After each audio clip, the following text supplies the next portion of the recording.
在平缓的水流中放入一块模拟水坝，随即水坝两旁的水流开始发生变化，从坝上流下的水速度变快，并且在较快流速的下端逐渐有水流向上跃进，一定程度后与上游水流衔接，这便是水跃现象。水跃是什么？为什么向下流的水反而在向上行走？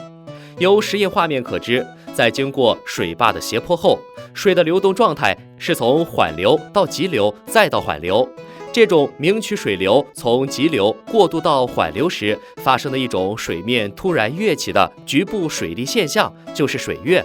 它一般在闸、坝以及陡槽等泄水建筑物的下游产生。水跃区的水流并不是简单的向上跃起，它分为上下两部分，上部不断翻滚旋滚，掺入大量空气，形成气泡，使水的颜色变白；下部则是主流，其内部流速急剧变化。这两部分的交界面上流速梯度很大，稳动混掺强烈。水跃内部水体强烈摩擦混掺，可以消耗大量机械能，因此人们通常把水跃作为消能的有效方式之一。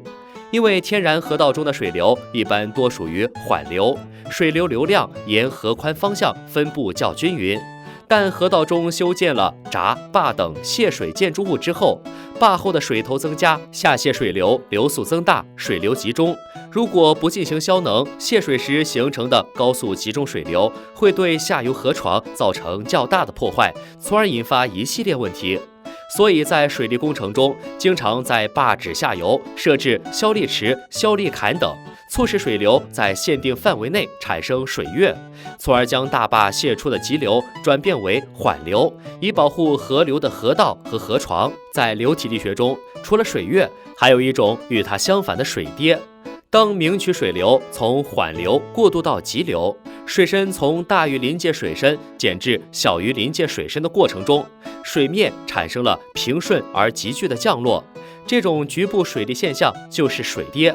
它一般发生在明渠纵向边界突然降低的地段。在水文测验中，还常把天然河道中局部地形骤变而使水面急剧下降产生水跌的断面称为控制断面，如急滩、卡口、石梁等，并利用这些控制断面进行测流。